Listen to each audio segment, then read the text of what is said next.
The Bitcoin Group, the American original. For over the last 10 seconds, the sharpest Satoshis, the best Bitcoins, the hardest cryptocurrency talk.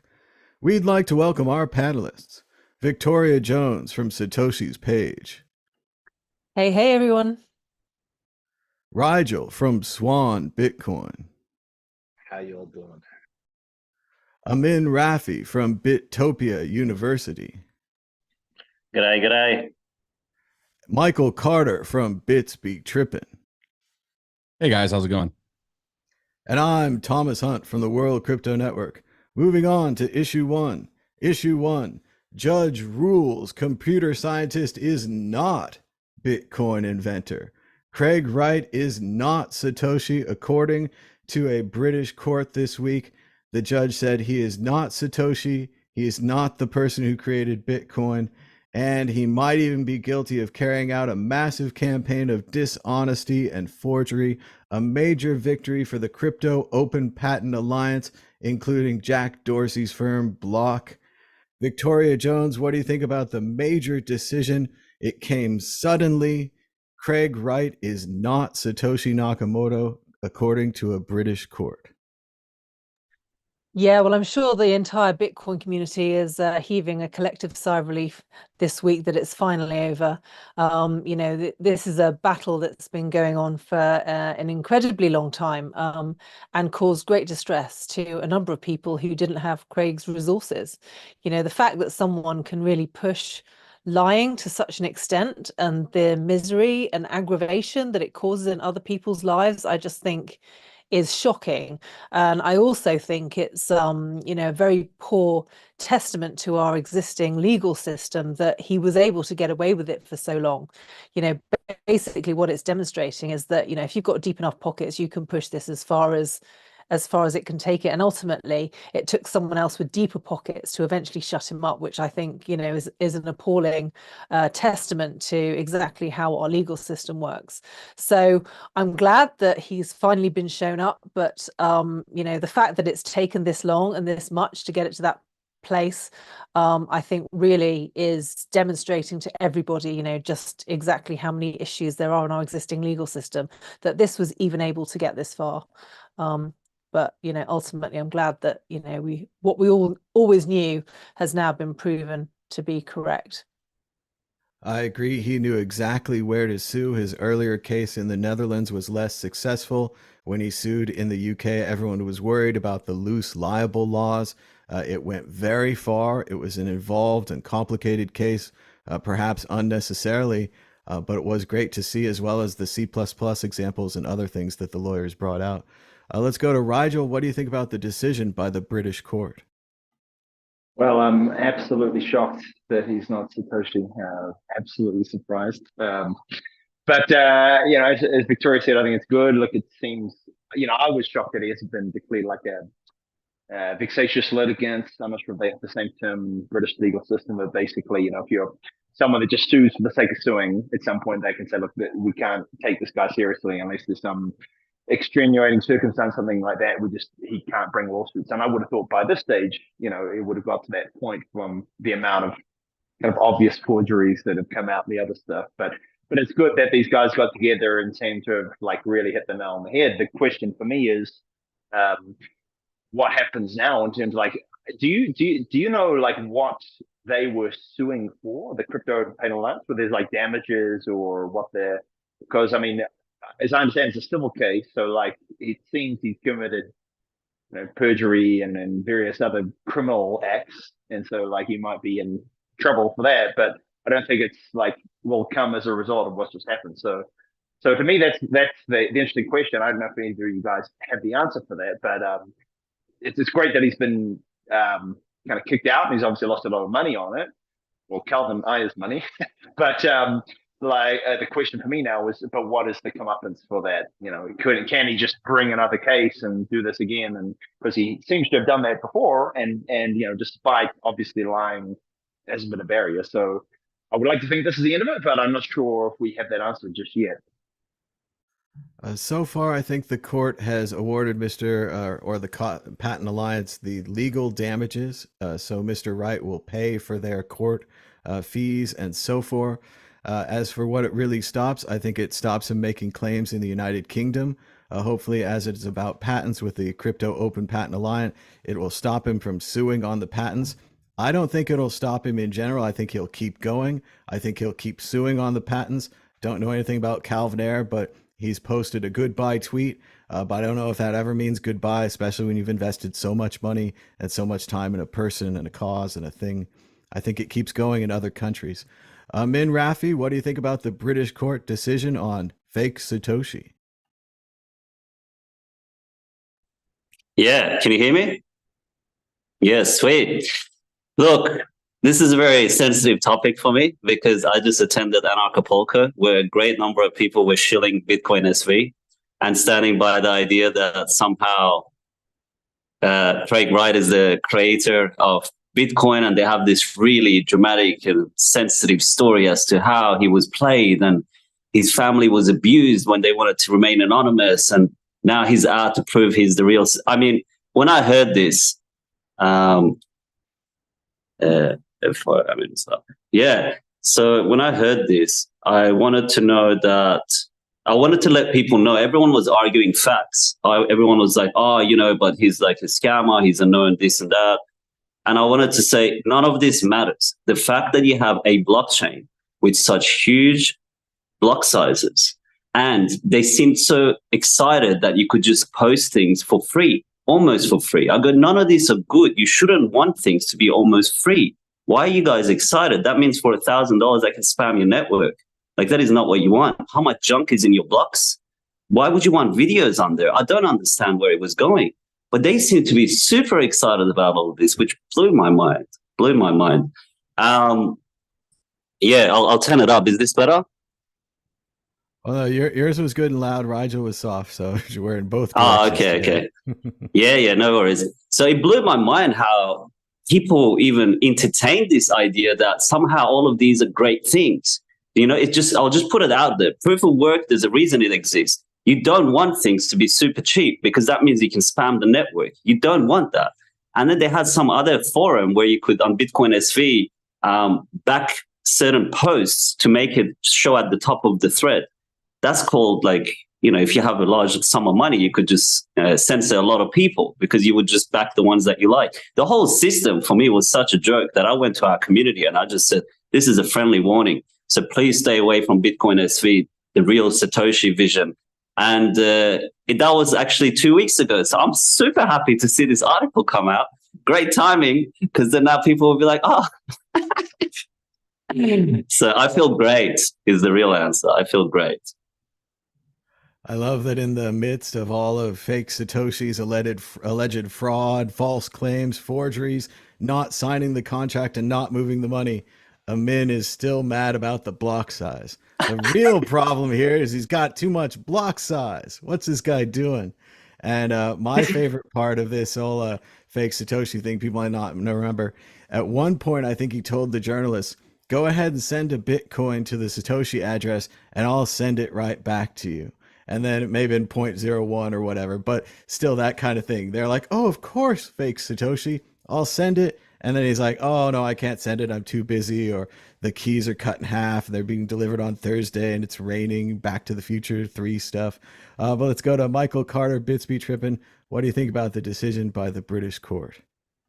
Yeah, I think it was, I mean, it's been long overdue, right? I mean, I understand these things need to run their course and they need to have the due diligence. But I mean, the fact that this is still news, I mean, from all of this, and it's taken this long, I think the majority of the consensus of most people out there understand that this was going to be the case. It was just a matter of going through the wickets of the law. And, you know, now people can now focus on, you know, other things. Is he going to stop? Probably not. It depends on, you know, how much this impacts him financially and any of his supporters, right? But you know, how many losses can you take till you finally become so irrelevant that people don't even take the case type of thing. So I see it as it's always been a distraction with this. I think pretty early, it was pretty apparent that he was not it. He couldn't prove very key things that if you were, you'd be able to, you know, prove out. And then just some of the stuff that was on misquotes from the forums. I mean, when you're perpetuating a lie like this, like the amount of research and detail in a space that is so forensically looked at, right? That how are you going to perpetrate this? And you could see so many holes in everything that was said very early that, I think a lot of the folks that could look at that forensically knew that this wasn't the case. It was just a matter of getting it, balanced out to where a court system, folks that could hear the evidence could then, get to this ruling, right? But I think it's going to be good fodder for the all the feeds for a little bit and people pointing out certain things. But I don't think it'll be the last we're going to see him, unfortunately. But now I think the majority of people can kind of sit back and we'll see what comes out on the X and Twitter and all that kind of stuff. From all the folks that have been kind of holding back with the fear that they were going to get targeted, right? With like a few other folks have. So we'll see. We'll see how quick it dies off. He was certainly a remarkable con man, a unique individual, much like other con men in the United States. He fools a lot of people. He has an answer for everything. If you tell him you're into fencing or you're into boxing, he's a world-class boxer. He's an expert fencer. He's great at billiards. He's just a fantastic guy. He'll sell you some ice if you're an Eskimo. He's got everything. So I think Carter previewed just a little there what the exit question is going to be. Will he stop? Is this the end? Have we seen the last of Craig Wright, Dr. Fake Satoshi Nakamoto, Victoria Jones? No, probably not. I think, he's clearly got some form of mental illness. I think Proper Girls just said that in the chat. And people with mental illness, it's like they can't see reality, until someone puts them in a box and closes the lid. He'll probably continue as long as anyone's prepared to fund him, as long as he has a usefulness. And, in terms of creating uncertainty in the space, I think he's certainly had a role to play. It's good that someone's finally made a judgment, but I think if he can get away with continuing to make a noise, he probably will. Rigel, is this the last we've seen of fake Satoshi? No, I don't think so. And I think what Victoria was saying was very true. It's like a quick side tangent. 2016, whenever it was, when he they searched his house and he first came on the radar. I was like backstage at a concert and I was talking to a friend of mine that I had no idea he was into Bitcoin, and we just both found out at the same time. And he mentioned that he actually knew this dude, Craig Wright. It was like his cousin's brother or something like that, like kind of loosely connected. And according to him, he said that like this guy had some sort of, not autism or some sort of social disorder where like he's the sort of guy that will cry like fire in a theater for the effect of it, but doesn't like, autistic people like have difficulty kind of going 2 or 3 steps out as far as the social consequences of things, right? They see what happens in front of their face, but don't think about like what this might mean or how other people might react. So his what he told me was that he's one of these guys who just will do things, but he won't think about what the social consequences are, which seems to ring quite true, right? I think he's a guy who like says stuff and gets a reaction and thinks this is really great, but doesn't think, well, at some point this is going to come home to roost and I'm going to have something to, I'm going to have to sort this out. So if that is true, and ever since that happened, everything is done. I remember this all the time, and it seems to be very true. Then I think he's just going to keep. He's a guy that seems to like attention. And he just seems to say things to get a reaction, and people like that, as Victoria said, I think that they don't go away very soon. He's going to keep coming back until he's in jail or something like that, or he can't. So that would be my guess. Well, certainly I've never met Craig Wright, and he's not my cousin. It isn't a fascinating story that if we in the Bitcoiners, as generally we've said, are right, and he's not Satoshi Nakamoto, and this whole thing unravels, what a Zelig-like character. What a unique and masterful personality to fool so many people, to hoodwink Calvin Ayre, presumably, to waste millions, hundreds of millions of his dollars, to have all these attorneys that are willing to go to bat for him, waste their time, their lives defending, attacking. What a story it'll be, and what a movie. This fantastic con man fooling all these people if it does unravel, if they can properly write about it, because he's currently very litigious, so there's probably not going to be a movie. Min, Rafi, what do you think? Have we seen the last of Craig Wright? Evil knows no end, so I feel not. So what I would say is that the result of the question is in the market cap and the trading volume. That shows me how many people, in the town of a blind, the one-eyed man is king, and Craig Shorley was king in the town of the blind, unfortunately. So I don't think he'll disappear anytime soon, because that's just how these things work. And I think we need to also take into account how much of that money that he spent on the case was coming out of him selling Bitcoin SV on the market. So that would be interesting to figure out too. So maybe the people that were silly enough to purchase Bitcoin SV were also funding the court case, which would be even another layer of atrocity that, we can introduce. That's my thoughts. In other possible con man news, we do have news from Hex and Richard Hart. I don't know the details, but I've heard something like the Hex that they bought wasn't the real Hex, and now the Hex that they bought has gone down 90%. So I don't know any details, but it doesn't look good for alleged con men these days. Michael Carter, you've already kind of said you think he's coming back, but what do you think? Is he coming back? Will it be soon? What's the future of Dr. Craig Wright? Yeah, I don't think he stops until he's out of money, and then he'll probably drop to just doing YouTube videos or something to try to like pitch his case or something. Like, that's what I do. Hey, we do. I do too. So it's okay. But like, I think he's going to have, anytime you have a polarizing character in general, you're going to have statistically people that are going to continue to follow him, believe in him. And, I think that's if he firmly believes in his head, he's trained his brain to, he's not going to stop pursuing it. And I just don't see him stopping. I mean, I don't know him personally. I've never had any interaction with him.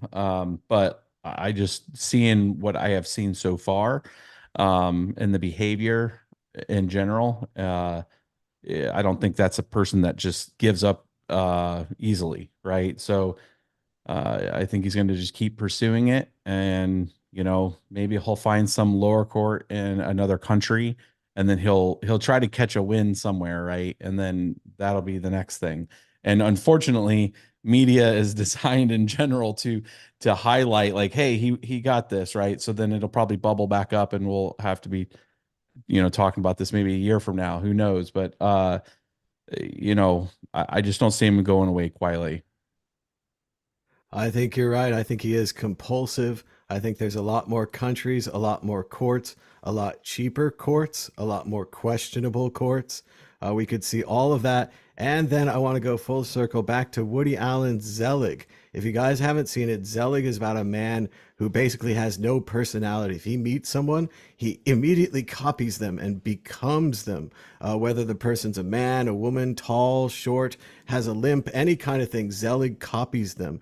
And it's an international delight. What an amazing person, this human copycat. And they, like you're saying, Michael, they try to stop him from being Zelig and stop him from being the copycat. And in the end, he always goes back. He always goes back to copying. Let us know in the chat if you've seen Zelig, if you think that Craig Wright's coming back. And it's a great time to give us a thumbs up, push like or retweet if you're on Twitter, whatever platform you're on.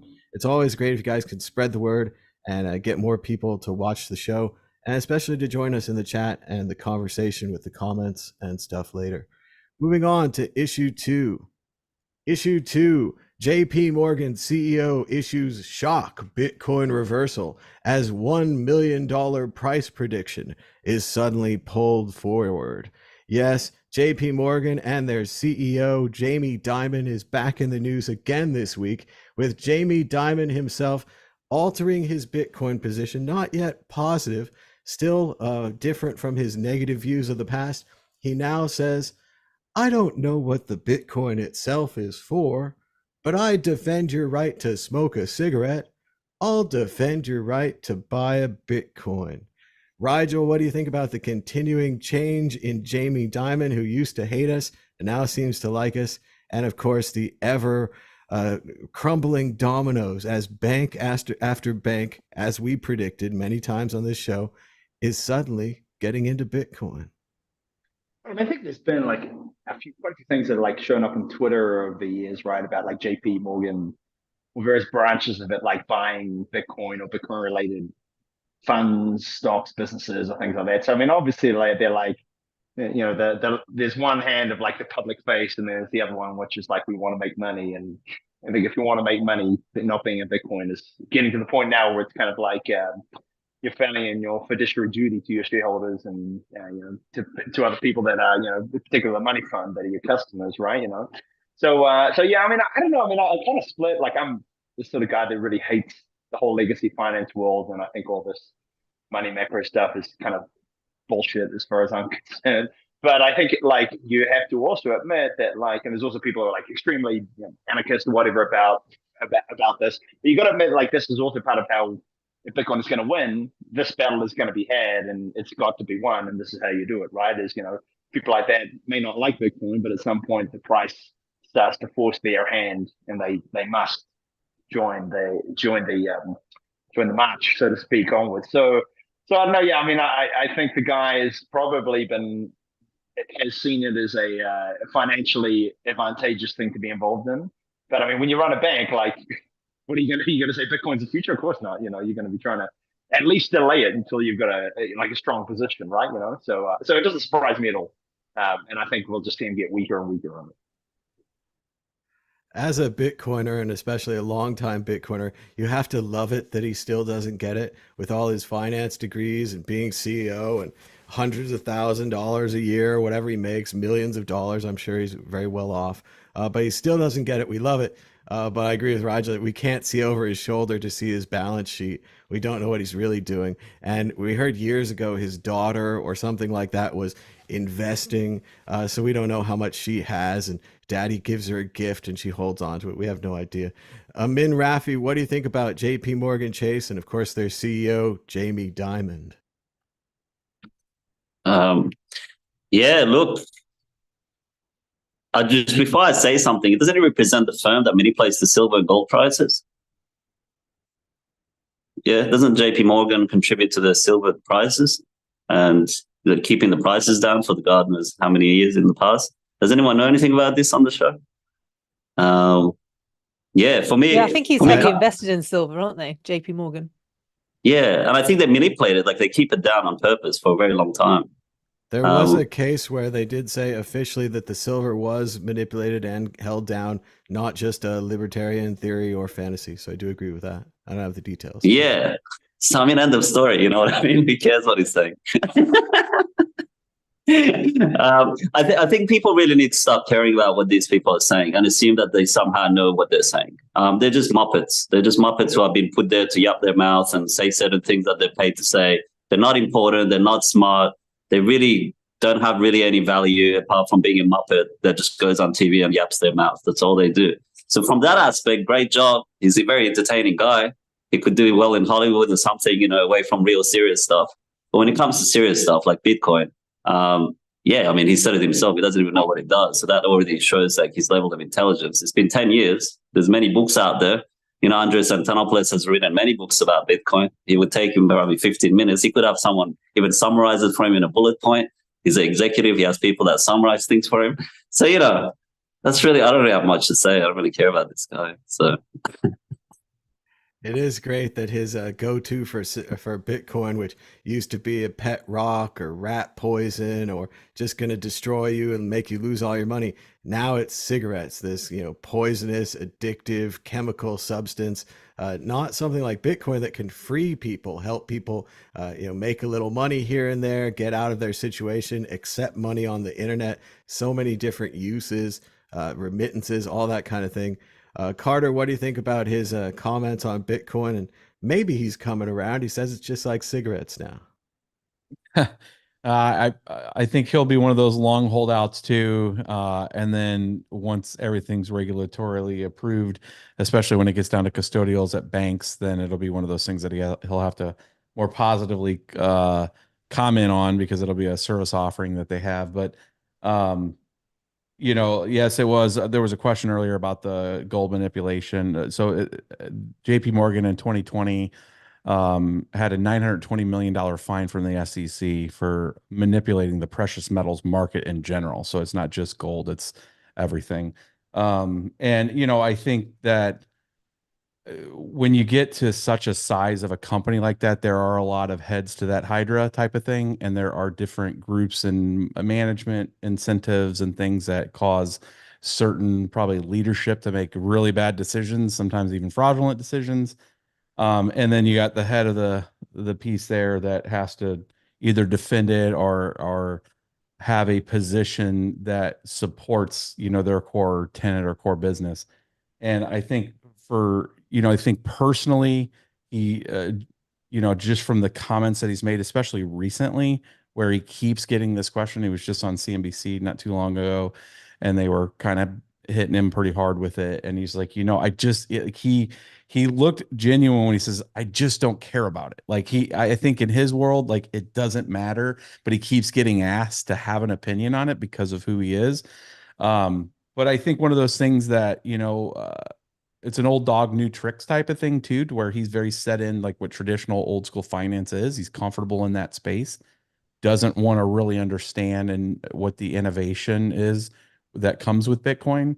But I think from a JPMorgan in general, not just that's separating Jamie Dimon from that picture. They're a business and they're going to have to partake in it. And provide services, custodial services for folks that are not going to go deep dive and have their own wallets.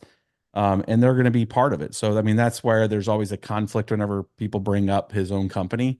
Like, well, your company did this, you said this, but then they went out and bought Bitcoin and these different, instruments that you guys could buy it in. So how's that reconcile? And he's like, well, I don't talk to everybody, how much knowledge does he have? How much is it where he can manipulate? We do know that those folks at that scale, Warren Buffett, folks like that, have a lot of, just by what they say when they come on, they can move a market. There are a lot of institutional investors that follow what they do. So, it seems, I don't know if we're ever going to convince him or if this is like a pet project for all of us to try to get Jamie Dimon to come over. I don't know why, but it's just part of that narrative since of the, him being a CEO of that large of a company. I don't know. I think as everybody on this panel probably agrees, the traditional finance system needs a full rework, and it goes not just to the financial system, it also goes to the taxes. There's a lot of things that need to be modernized. And it's one of those things that Bitcoin is a strong forcing function to make certain things where it's going to become relevant to make changes to it, because it's going to just outdo a lot of these current instruments. People are going to look at this as a store of value, as an asset class for transfer, and it's happening with or without them.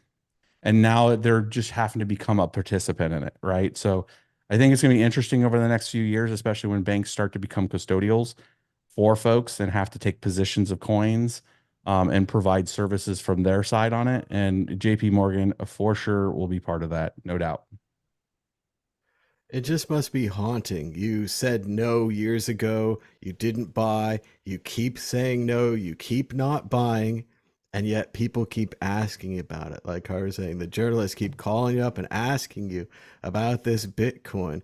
And it's this almost devilish torture, like a banker hell dream where you didn't invest and you said no publicly and they keep asking. Victoria Jones, last week, Cuban said that Bitcoin was bananas.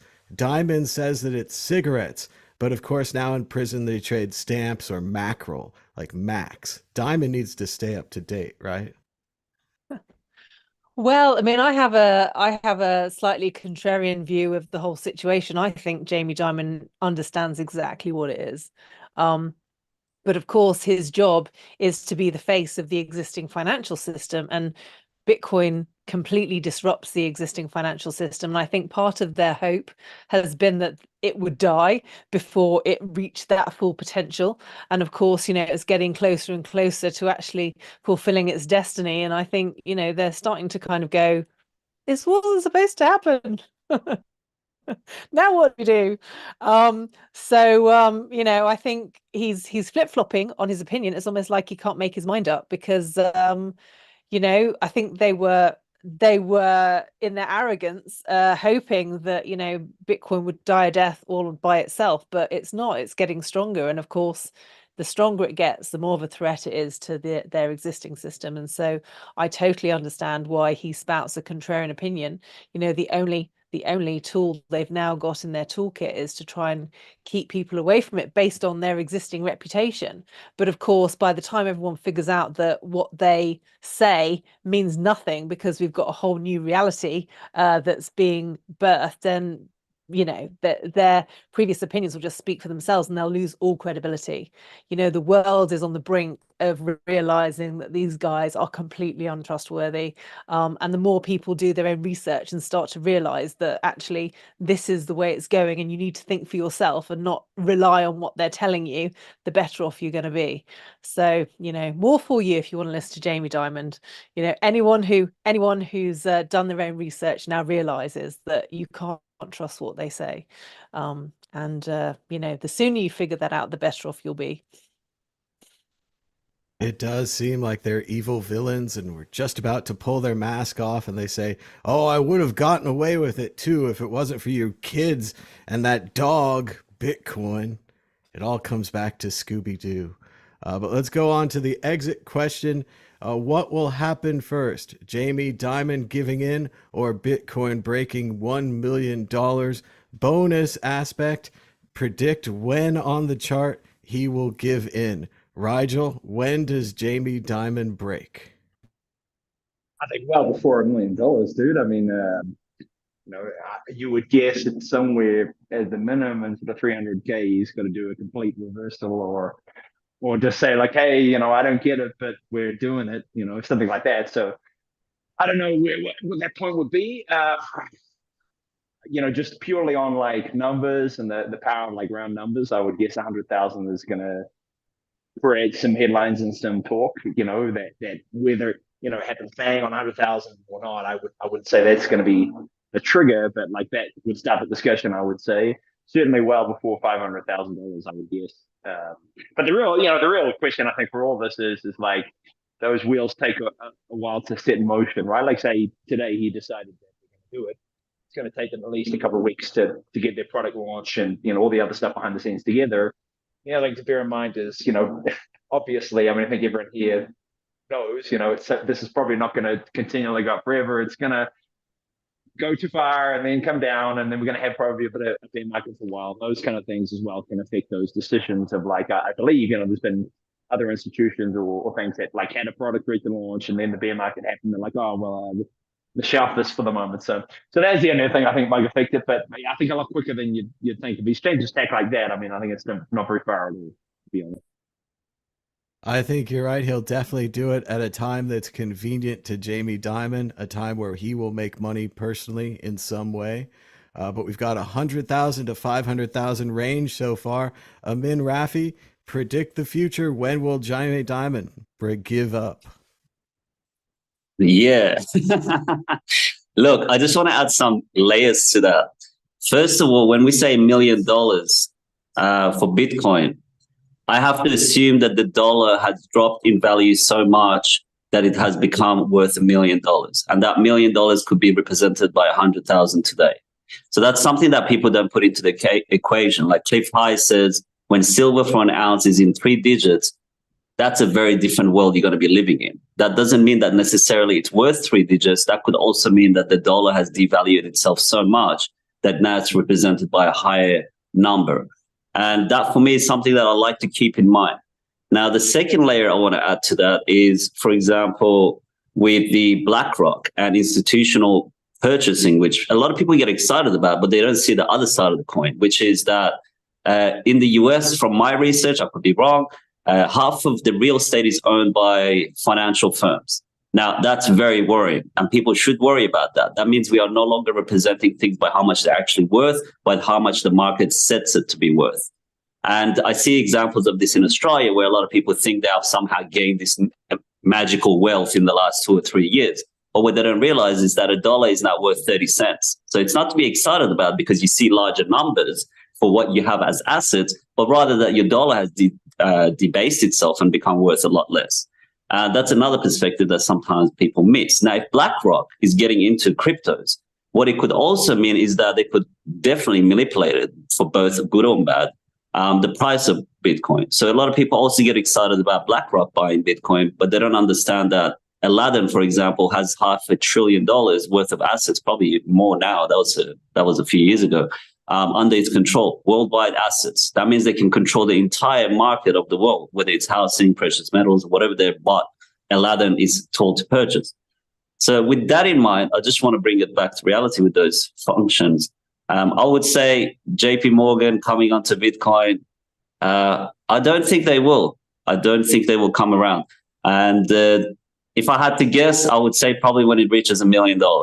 And it won't be a good news from them like, oh, it's $1 million, we've decided to jump on. For me, it would be more like we have no choice. And there will probably come a day where, I just want to add another layer to this. In Fox News, what was the guy that left Fox and then he created his own show? It could be O'Reilly or it could be Tucker Carlson. Yeah. Tucker. Yeah. So he had this clip on TV once where he was showing how the reason price of Bitcoin was climbing back a year ago or whatever it was because there is a lot of ransomware requests. So the United States government has to go and purchase Bitcoin off the market to pay these hackers. And I thought that was absolutely stupid. It's like you're dealing with a country. Of course, they have reserves. They're not going to go onto Coinbase and be like the US government account on Coinbase and buying Bitcoin.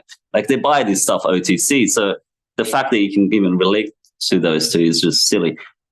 So I think all of these people have Bitcoin. You would have to be very silly to not. It would have to be very, very silly. And these people are not silly when it comes to finance. So I'm pretty sure they have reserves. They just don't acknowledge it. It's just a risk. What do they call it? In terms of risk management, you have to. You would be silly to not. So he will probably deny it and then at $1 million beg for it. So that's my outcome. I do agree. It's a matter of risk management. Many people saying that 1% or 10% of your portfolio should be Bitcoin, but they might be very silly. They might be very silly men. So we've had 100,000 to 500,000, $1 million or never. Carter, when will Jamie Dimon, when will he give up? When will he join Bitcoin? I didn't think Peter Schiff would ever say the same thing of admitting to it, but I think one of the last things that he was just on just said that, yeah, I kind of missed the boat on Bitcoin, and he's been pretty heavy on gold. I think Jamie will be kind of the same thing. But I think it's going to take a little, I don't think it's going to be the market pushing him there more than it is probably his own family wearing him out. I think the family's going to have a lot more influence on him than, CNBC or watching anything online.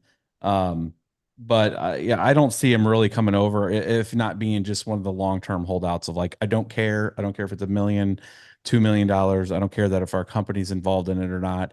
He's just going to personally choose not to be. I think he's kind of had that standpoint, like live on TV multiple times, including just recently. I think now it's going to become to a point of principle for him just not to do it. Is that smart? Obviously, we know that that's probably not the most smartest thing, but he's going to have his conviction, I think, too.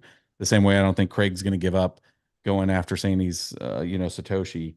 I think that's where his mind's at, just based on the interviews I've seen from him. We know that just from stuff that's out on the market that JPMorgan does buy, cryptocurrency. They've had that. They've made purchases. It's documented that they've made purchases into crypto. Once financial services are available for the rank and file banking system, then the company itself will be involved in it. It makes no sense. We just seen Vanguard CEO have to get walked out, right? Like, because they chose not to do the ETF, and then Bitcoin goes from 40 to 73, and everybody's just like, where are you guys at? And they walk their CEO out. So I think all of the financial institutions are going to start to collapse around it and make it part of the portfolio. But yeah, for Jamie Dimon himself, personally, I just don't see like him conceding it. I think he's a proud person and he's not going to do it just because of it. But I think in general, like from a risk management, standpoint, there was that risk discussion brought up. So for companies that are out there, and like as an example for ours, like we use from an insurance standpoint, we have Berkshire Hathaway for a lot of our mining farms. That's through a company 3. On our errors and emissions portion of that, there is now additional coverage for, if you're, impacted from, hacking or anything like that that happens on your systems. You pay, an extra premium for that to be covered from any kind of nefarious activities like that. That includes cryptocurrency. So on that, which is, from Berkshire Hathaway to 3 to the company handling the additional insurance, they actually have coverage now to cover you down. So if you did get impacted in that way, you would be just paying your normal normal stuff, and then they're covering down on the cryptocurrency cost, right? So they would actually be sending it. So I think that's the way a lot of these companies are going to be structured versus holding it on their books for those type of things. I think companies would hold it on their books for on the finance side of just being diversified from, essentially what like MicroStrategy and folks do, where they put it on the balance sheet. That's going to be different than risk management. And usually risk management, you're going to use a third party for that to do the insurance side. So, and I'm just trying to make the audience aware that exists right now. And if you're a business and you have that, you can actually select that for protection. So, just that was not a thing 2 years ago, as an example. Like it was like, they were like, what, you want cryptocurrency protection? Seeing those things start to fall into place when it comes to the structure of just business and finance, seeing how much progress has been made just in the last 2 years. Yeah, I think the next year, we're going to see a lot more advancement in that integration. So, yeah, Jamie, I don't see him coming over, man. I don't care if it's $1 million or more. I think he'll hold his ground. Well, it's really cool that you can work with Berkshire Hathaway, even if it is through an intermediary. Obviously, I think Warren Buffett's going to hodl his hatred until his grave. But Jamie, come on, you're a young man. Victoria Jones, do you think Jamie Dimon will come around? Nah, he'll go down with the ship. He'll hold on right till the end. It's like, no, I never saw the point in that Bitcoin thing, because the thing is, by the time Bitcoin takes over, what Jamie Dimon has to say will be irrelevant. He'll probably be hiding in a bunker somewhere, hoping we're not chasing him. Like they said in the Hitchhiker's Guide, they would be the first ones against the wall when the revolution comes. And then a copy of the Encyclopedia Galactica that had been dropped through a time warp said they were the first ones against the wall when the revolution came. It's a big difference. Moving on to issue 3, Bitcoin could drop to $58,000 as a cool-off period is imminent, Swissblock says. The Bitcoin price nearly doubled since late January, but a counter move seems to be near. Amin Rafi, what do you think about the price of Bitcoin?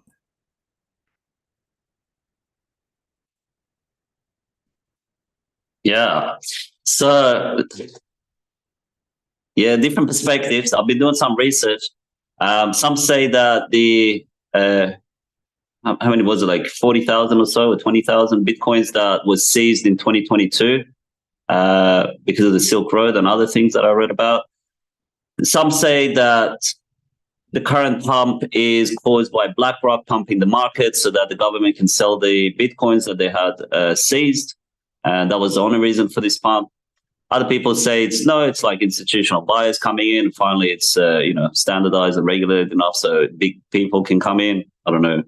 I don't really have a view on these things. I just think it's strange times, and I feel like the financial system is reaching its last few years. Whether that means a reset and introduction of a digital system, which is on the table, or shift to decentralized currencies, which I don't think will happen on a large scale like that.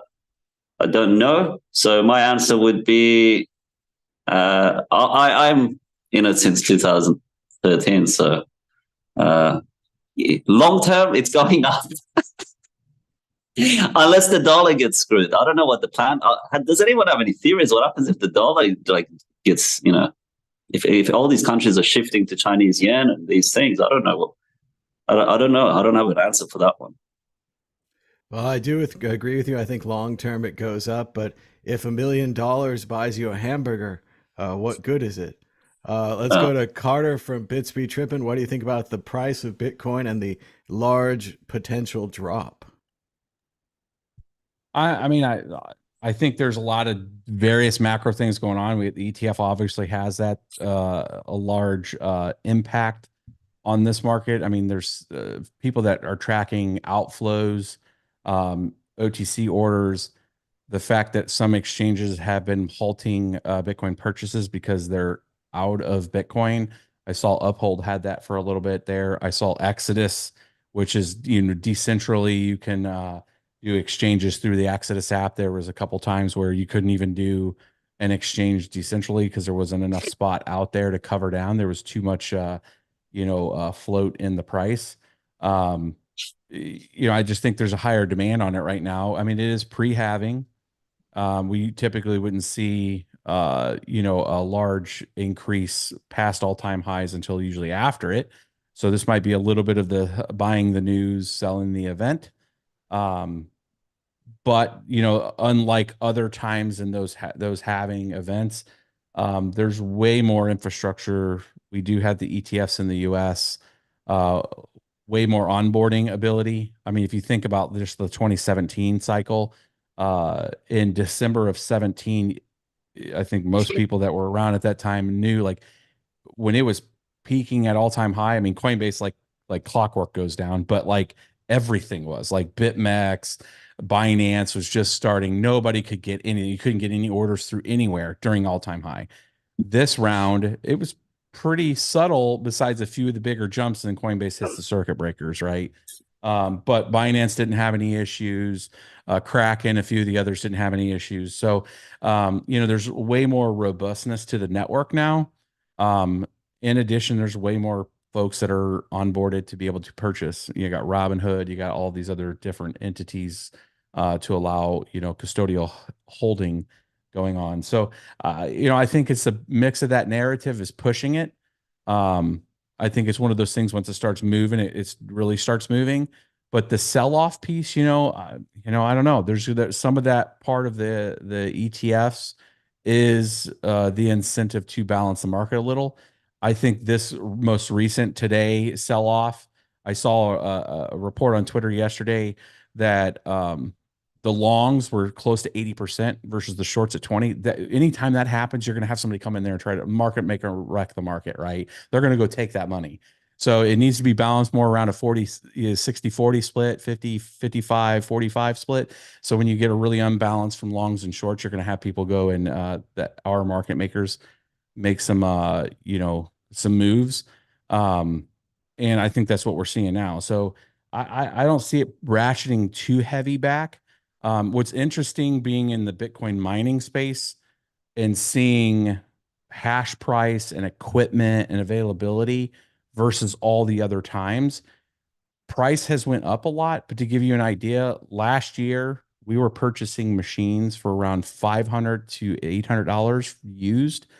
The market's the same right now. Like literally, I got a buy order out for S19J Pros as an example, $4.88 a T, right? So for 100 terahash units, it's $488, and that's at near all-time high prices, right? And hash price is pretty decent compared to where it was at. So with the difficulty, so it's interesting that the selling side of the market for hardware hasn't really reflected the fact that we're at all-time highs. Even though the margins have increased better, granted, hash rate has went up a lot. So I look at it like I don't think it's going to pull heavily back. And I think we're going to ratchet higher. I think we're going to end this year over 100 grand. So that's just where everything seems like it's going, and the right momentums are in the right places. So I think that's where we're at. Victoria Jones, the price of Bitcoin. Yeah, I mean, as I've said on a couple of shows previously, I think the rise that we're seeing at the moment is pretty unprecedented. I mean, Bitcoin's never breached an all-time high prior to the halving before. And part of the issue is we've now got financial institutions involved who have very deep pockets. But of course, as far as they can push the price up, they can also do the same thing on the way down. And so, I think this extreme heights in the price is an indication of extreme volatility, and it could easily go down in the other direction. I think the other thing we also need to bear in mind is that the financial system really does seem to be teetering. I know a lot of people have been talking about that forever, and we're all waiting for the moment that it goes down. But it's like every day that passes, it seems to get more and more precarious, and it's almost like we're just waiting for that final moment. And I think when that final moment happens, I think in the short term, the price of Bitcoin could actually suffer. There are a lot of people in the world who have their debts denominated in US dollars. And in that kind of situation, if all the banks have gone down, the only asset they have that is convertible into dollars is Bitcoin, you could suddenly see a really strong sell-off in the price. So yeah, I think you have to be prepared for every single scenario. I mean, I often have people reach out to me asking me what to do with their Bitcoin investments. And I think it's great long term, but don't have everything in Bitcoin. You need to be diversified because, as much as it can go up in that direction, which is great, it can also go in the other direction. And so, you might think, well, fantastic, I've now got all this money I didn't have. But, when it reverses on you, it's heartbreaking. And most Bitcoiners have been in the space for long enough have experienced that in one way, shape, or form. So yeah, just be careful out there. Don't get too emotional. Keep a sane head on your shoulders. If it's being really volatile, it's for a reason, and you need to be mindful of that. That would be my advice. And let's go to Rigel. Do you think you will see a major pullback in the Bitcoin price? Yeah, I'm not much of a tea leaf reader when it comes to this stuff, but I mean, it does seem, as everyone else has said, like to me, to be a little prematurely overextended. Certainly, I think it's like 48K or something like that. I was saying to my friend, I was looking at like the weekly candles, and there'd never been, maybe I think 2011 there was an example, but there'd never been that many consecutive green candles, and I was expecting it to kind of have a bit of a nasty pullback, and it kind of just consolidate and keep going. So this, as far as the halving thing, I think it's a little overhyped, but it's not nothing. And the fact that we are as far along about getting back to previous all-time highs as we are now, I mean, I think it wouldn't surprise me to see a pullback like they were suggesting. And yeah, so yeah, I wouldn't presume to be able to predict, but it wouldn't at all surprise me to see that. But I would certainly think that eventually we'll go much higher before we're done. And we might be joined by Josh in Australia. And of course, time has changed in America. We have this crazy daylight savings time thing. They move time forward and back an hour a couple times a year. But now it's your time to predict against the Bitcoin predictor ball, the source of all truth and knowledge in this universe. Amin Rafi, will the price of Bitcoin be higher or lower this time next week?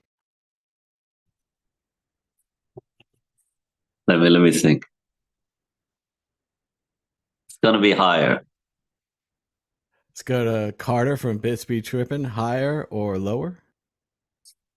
I think it'll be higher. I think it's going to recover. Victoria Jones, a recovery in our future? Nah, I think we could maybe have a bit of a breather for a while. It's been on a good run. I think maybe down a bit next week. And Rigel, higher or lower?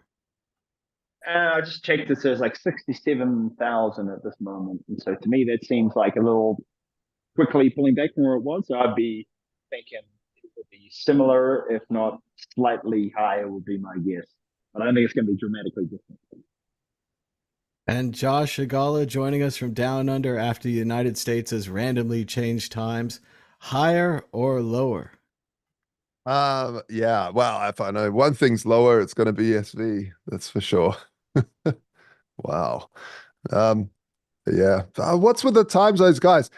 Forget the cows. Forget the cows. Think about the businessman for a while. We're global now.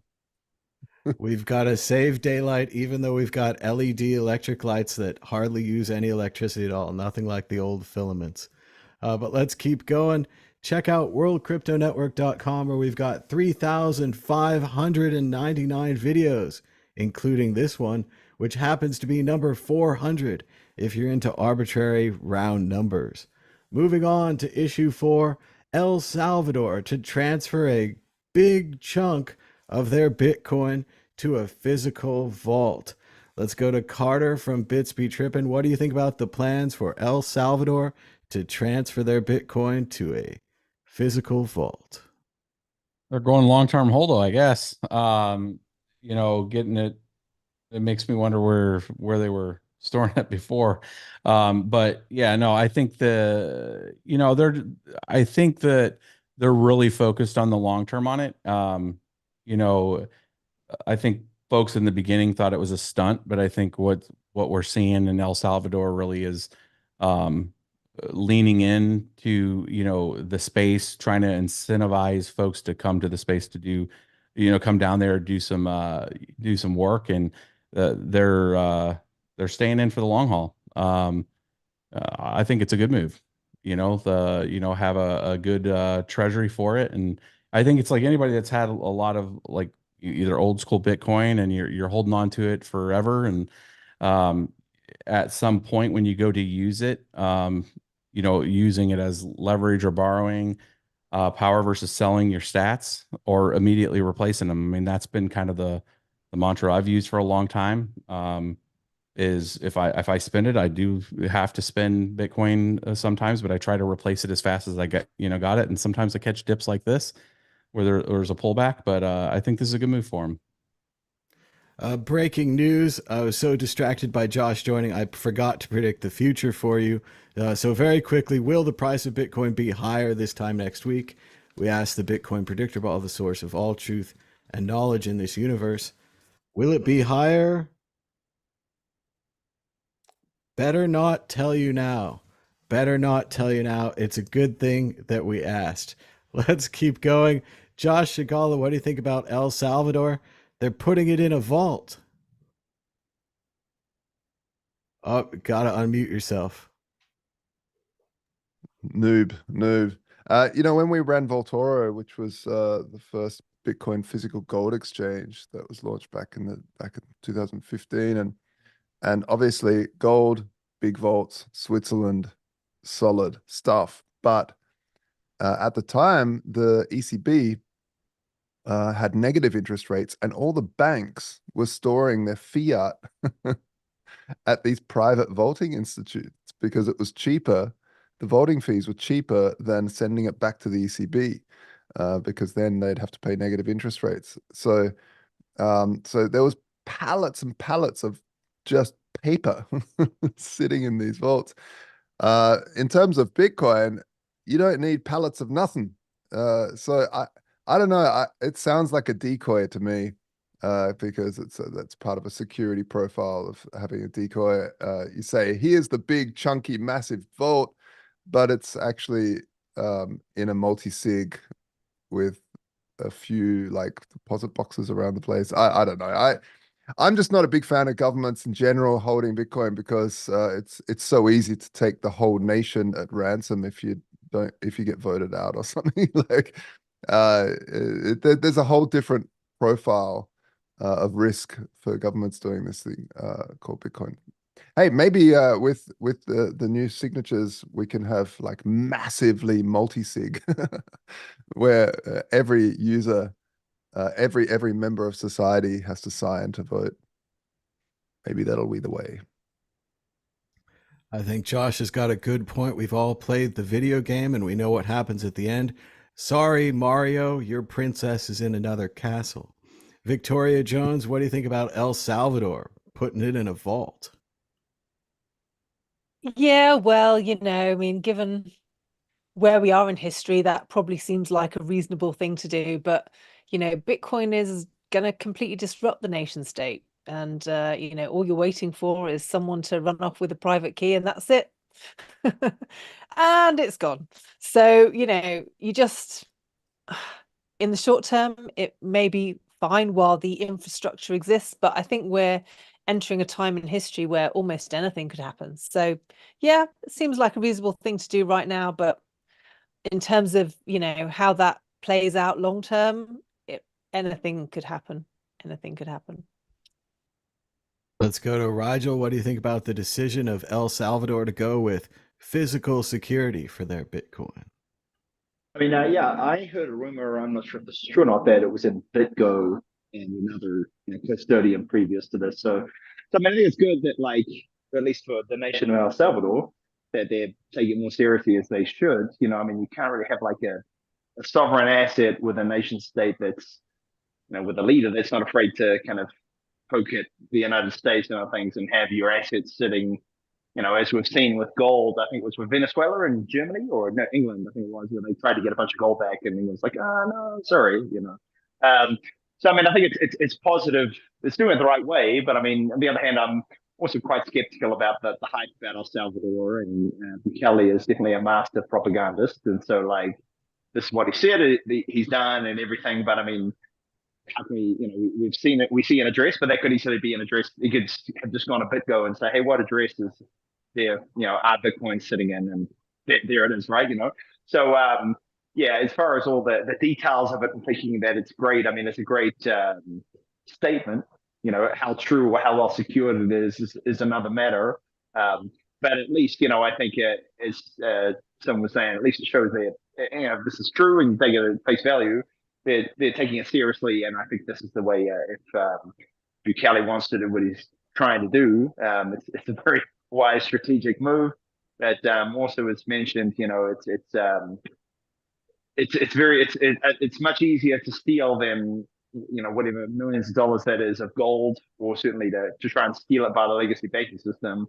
All it takes is, and let's just say hypothetically, 2 or 3 multi-sig is what's used. It just takes us 2 people colluding and, you know, getting on a plane, and you know, a country like El Salvador is going to have a slightly harder job of getting that back. So I mean, this is the other thing is, you know, that's the ultimate level of security, right? Is if you're an institution, someone steals your money, you can go to the government and there's some degree of recourse available, right? But if the United States, for example, was to somehow break into this bunker and steal the Bitcoin, there isn't anything they could do at all. I mean, they could declare war on the United States, but good luck.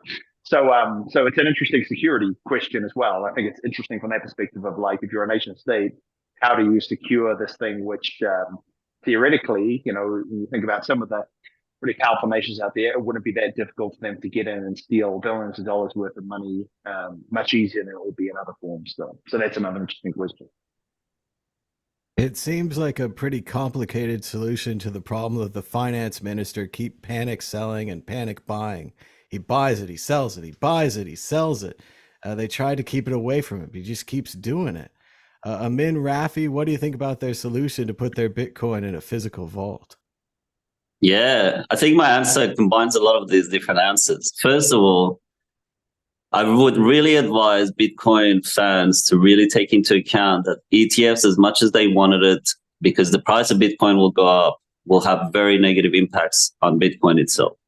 Because then you have Bitcoin being traded without actual Bitcoins being traded. Like, you have more silver being traded in one day than there is silver being produced in an entire year. So it depegs itself from reality. The other problem that I have with some Bitcoin people is they get excited when nations adopt it. They're like, oh, what if India adopts it? What if China adopts it? They forget that Bitcoin and digital decentralized cryptocurrencies, we're supposed to be bottom up. We don't want a top-down solution. That is not something we want. All right, I think we might have lost a minute at the end there.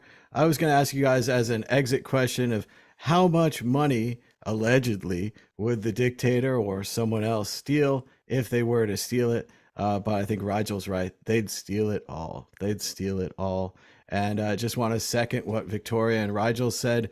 Working backwards, maybe seeing this from the future, the dictator who overruled the Supreme Court, who decided it was okay for him to run for an extra term, even though it doesn't say so, who jailed all the people, anybody with a tattoo. Sorry, Rigel, not looking at you. But yes, if you were in Venezuela, or sorry, if you were in El Salvador, it's very possible you would have picked up just because of a tattoo. That same guy, the guy who's going to get volcano power to run his miners, might run off with the Bitcoin. So if we're watching this in the future and we're saying, wow, they moved it to a vault, we'll see this as one of the key steps to where if you were reading it backwards, you'd be like, of course, when they moved it to the vault, there was some kind of an accident or Rambo attacked, or, we lost it, or a boating accident, some kind of problem. But again, that's just the future. We have no idea what will really happen. Best of luck to El Salvador. I do agree with libertarians and others who said it's nice. It's a good positive message that they're holding it, and they're holding it in cold storage. But I do worry that it makes it much, much easier to steal. They still have options. They have keys and multi-sig and all that. But we'll see how it goes. Remember how powerful that wrench attack is. Moving on to issue 5, MicroStrategy's debt-fueled Bitcoin purchases could make a future downturn worse, says our buddy JPMorgan, who's just everywhere today. JPMorgan worries, and I worry a little as well, that someone like MicroStrategy, or anyone really, no offense meant, holding all the Bitcoin, holding lots of Bitcoin, could give us problems, especially when they bought that Bitcoin on debt. Even though if I could borrow $1 billion, I'd do the same. Josh Shigala, what do you think about MicroStrategy? Is it a risk to Bitcoin that they hold so much? Not really. I mean, it's 21 million. I don't think they're close to that. It's a problem for proof of stake coins if there was an ETF with proof of stake coins, because then you have vastly massive voting power against the chain. But I mean, for volatility, it's a problem, I guess, because like Amin was stating, if you can buy thousands of Bitcoin at a time, you can also dump them at a time, and you can also market sell just a few of them to cause a cascading effect at a time around fear. So if you know that there's a bad news event, trigger a domino and then buy it up while everyone's panicking. It's just old school stuff. Everyone knows these games these large players play. And funnily enough, I mean, Bitcoin's had whales since the start. And so is every other altcoin. So people are used to the fact that that the markets are controlled. It's not nothing new, Mr. JP. Nothing new there. Thanks for the insight. Let's go to Amin Rafi. Do you think it's a problem that MicroStrategy owns so much Bitcoin and bought it on debt? Yeah. My video cut out there. I was speaking two truths. Yeah. India, shut him down. Like, we can't have this on air. Some people think like this. Jesus. Do I think it's a problem? I think it is. I think any person or company holding a lot of anything, whether it's gold, silver, means that they can influence that market. Now, it could be grains of rice, it could be oil, it could be lithium, it could be Bitcoin, it could be whatever. And that's why it's always of interest to take control of the large reserves, whether it's lithium, oil, whatever it is. And hence why we have wars. And the other point of it is that with Bitcoin being in the hands of MicroStrategy, he could be a Bitcoin fan all he wants. We saw Elon Musk, right, do the same thing with Dogecoin, and then he moved on from there without really caring. I don't even know why that wasn't investigated. That's kind of like inside the training. But I think it's a problem. I don't like top-down strategies at all. I really am a big fan of bottom-up strategies. But this is the nature of things. I'm not a communist-minded person to think that wealth should be spread equally to every person on the planet, because we know statistically that ends up back in the hands of a few in not too much of a long time. So yeah, I'm not a fan, but yeah, I can't stop nature. So that's just how it works. Victoria Jones, does he own too much? I don't.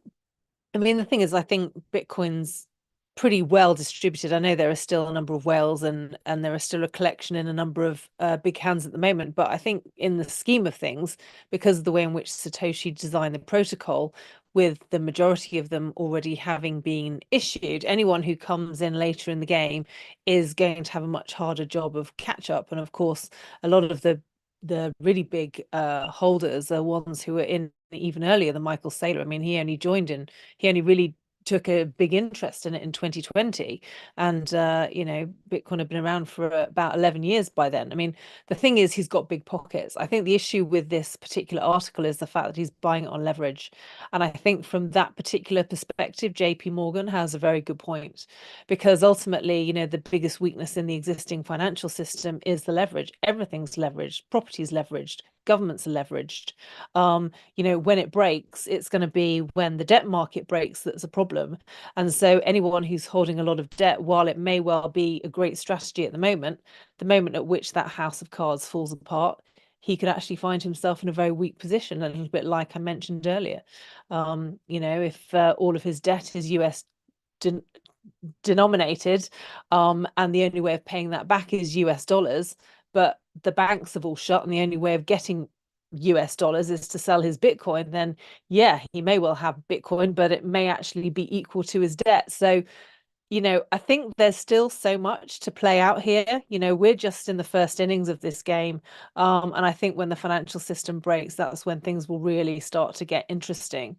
And a lot of these holders, it may well be that they're in a powerful position right now, but at the same time, they're in a powerful position. They're overplaying their hand. They're taking advantage of the strength that they have right now. Whereas, Bitcoin takes us into a whole new world where there's a whole new set of rules. And so the people who've won using the old set of rules will find themselves at a disadvantage unless they've started to tweak their understanding of the world in terms of, how that new system is going to be set up. So, and this is the beauty of Bitcoin, the game theory surrounding it, it turns the way in which the existing financial system works completely on its head. And that's what makes it interesting. And so, I don't feel intimidated by any of these people having more Bitcoin, because unless you've got the right attitude and the right strategy, you're still vulnerable to making big mistakes going forward.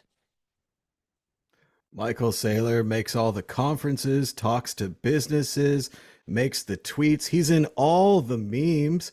It seems like he's good for Bitcoin, but he lives on leverage. What do you think, Rigel? Is Michael Saylor and MicroStrategy bad for Bitcoin? I mean, I think I'd echo a lot of what Victoria said. There's definitely some Icarus-like elements to this, and that, like, he's not the first person to think that he's a genius and he's figured out Bitcoin and eventually fly too close to the sun and get a comeuppance for the hubris of believing that you had. So I mean, it seems to me to be, there's that element about the leverage, but the other one is, the biggest issue to me is, like, MicroStrategy is a American company incorporated in the United States. And my problem with having a large amount of Bitcoins is that if you're a legally regulated entity, you can't just come and take it, right? You can't have a voting accident and, I've lost my Bitcoins, right? Which is I think a lot of people are, again, there's some hubris about this whole idea, right? So really, as far as I'm concerned, those Bitcoins are the US government's Bitcoins, because if Bitcoin ever became a systemic risk to the financial system, which if it keeps succeeding, it will, of course, they're just going to confiscate these Bitcoins, right? And what is MicroStrategy going to do? They're not going to jump on a pirate ship and go to China or somewhere else, right? They're going to hand those over. Otherwise, they're all going to jail. So, this is my problem with it being distributed in any geographic place in any one spot as much as possible. Obviously, MicroStrategy, I just checked, has 205,000 Bitcoins, I think, at the moment. That's a lot more than most of the things. And I think a better world would be that some more equally distributed. But, as people said, it's Bitcoin is kind of really free market, pure free market stuff.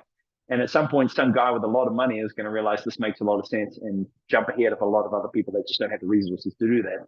So I don't think this is unexpected. It was always going to play out this way, right? Some rich guy was going to try and front run this and get ahead and get way too much.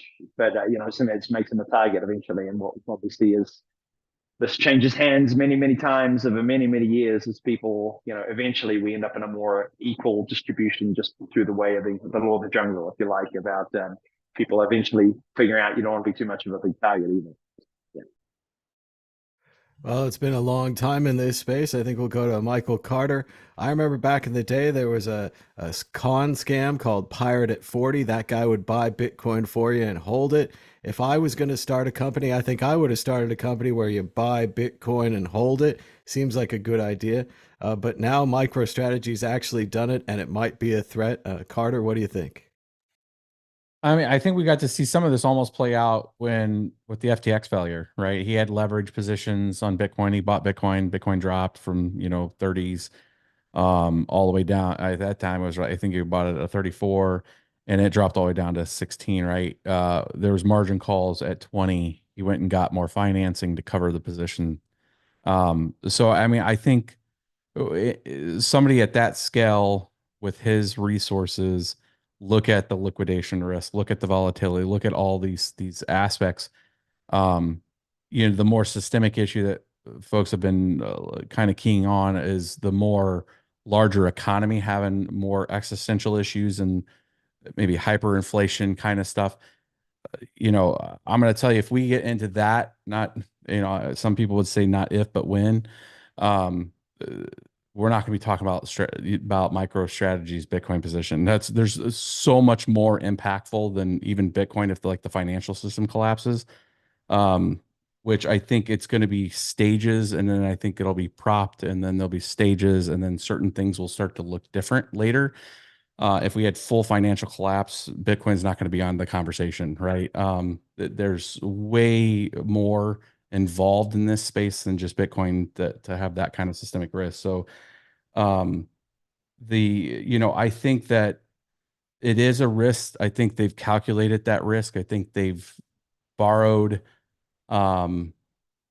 with that in mind. Nobody knows what the price of Bitcoin is, but I think that they have a calculated, with backups and plans before they would start to have to liquidate their Bitcoin. The math is, though, that if it gets to so low of a point and they start getting margin called on it, and then there's a selling off of those Bitcoin assets to start to cover that position, it's kind of one of those magnifying losses, right? That happen in some of these things when they get too over leveraged, kind of how, Wall Street Bets did to Melvin Capital, right? They took positions and they murdered them. The retail market took them out.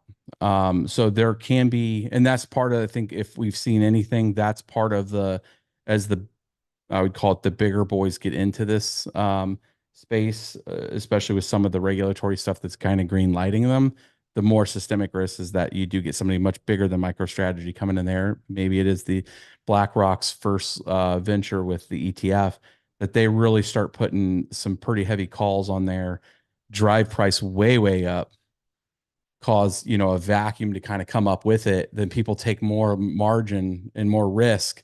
And then you have a collapse down from, let's say, $230,000, $250,000 Bitcoin price back down to 50. The margin calls on that are going to be a lot more heavy. Not saying that the 73 to, let's say, it goes back down to 20,000 isn't going to be impactful. It absolutely would, but I think it's a whole different game when we start really getting into larger multiples. Who knows, with inflation, maybe that won't matter, but and those numbers won't add up to dollars versus now versus later. But I think that it's not a current risk. I think that they're probably playing the tables to where they're mitigating that. But yes, I think that in any major market shift or condition could definitely put him at risk. Anytime you take margin, that's part of the game. I just think that's where it's at. And I think that MicroStrategy is not going to be the only one doing this. I think we're going to start to see a lot more companies start to get into that margin, which is going to be one of, I think, the key drivers of pushing it up past that $200,000, $300,000 price point. As Carter was saying, if you want to learn about leverage, check out the excellent movie Dumb Money about the GameStop stock situation and the retail buyers. It's very funny. The guy even has this microphone. I didn't even know it at the time when I bought it, but I like the movie. It's a good movie. But we're running out of time, so let's go to predictions or story of the week. Victoria Jones, are you ready with a prediction or a story of the week? Go ahead. Yeah, well, my story of the week is a continuation of the one I had last time I was on, which is the Bitcoin Fest that we're putting together in Nottingham. It's the first time I've really been involved in helping to organize behind the scenes. And my contribution is I'm going to be organizing the live stream as well as speaking at the event. And so we're trying to build up some momentum by I've started doing some live streaming on my YouTube channel, which is Satoshi's page.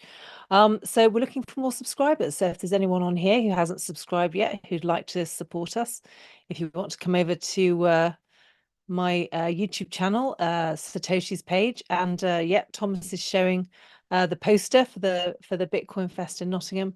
We're all looking forward to that, and yeah, we've got 500 tickets available, 100 tickets for VIPs, which are almost sold out, and it's still 3 to 4 weeks before it actually starts. So yeah, really looking forward to that. Very cool. And that's April 6th, 2024. And just Google Bitcoin Fest Nottingham. Should come right up.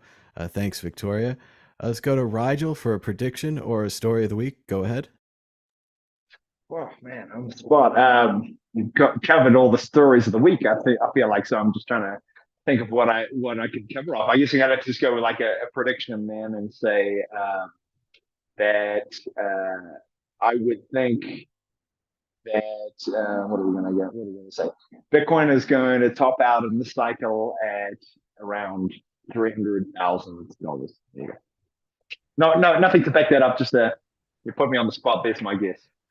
It is written in stone. We will call you about it later. As good as any of the other methodologies, right? So absolutely. Thank you, Rigel. Excellent prediction. Let's go to Carter from Bits Be Tripping. Prediction or a story of the week. Go ahead. It's a great one. You know, a prediction. I think that we're going to see some interesting developments from regulatory front. I think there's a lot of you know, this is election year, and I can start to see some of that narrative of how you know, the crypto space in general. We've already seen a couple you know, things come out where there was some some government anti ETFs for like Ethereum. I think there's going to be some more stuff coming around that scope that may have some effect on us. You know, both from a positive standpoint, you know, maybe some upcoming election folks in the US that might have some effect there. So I think we're going to start to see some more of that discussion happening on what's gonna be next. Is it going to be FINRA, CFTC, who's going to be providing some new guidance? Excellent prediction. And be sure to check out all of Carter's work with Bits Be Tripping, where he's been covering Bitcoin mining as long as I've been doing Mad Bitcoin. So back to 2013 or earlier. He's doing some incredible stuff now with kind of more industrial mining, large scale, lots of miners, much bigger than graphics cards now. But shout outs to Bits Be Tripping. Carter, is there anywhere they can follow you or your webpage, something like that? Yeah. So bitsbetripping.io is our site. Yeah, we've been expanding. We're up to 9 people now. We have 4 sites. We just the stuff that's been on YouTube and on Twitter. I try to do a daily vlog teaching. It's kind of like the what can I show from a lessons learned, sometimes things that have failed and how we have fixed them. That kind of stuff is what I kind of show. Just in the life experience in the Bitcoin mining space. Yeah, I think we made channels really close to each other. I was December of 2013, but had been mining and sharing stuff since late 2010 on Bitcoin Talk. So I've been around for quite a long time on this space, but love to share most all the content I put out there. Not shilly or any kind of, stuff like that. It's just like, here's a journey that we're on Bitcoin mining, and maybe we can share something that can help you guys.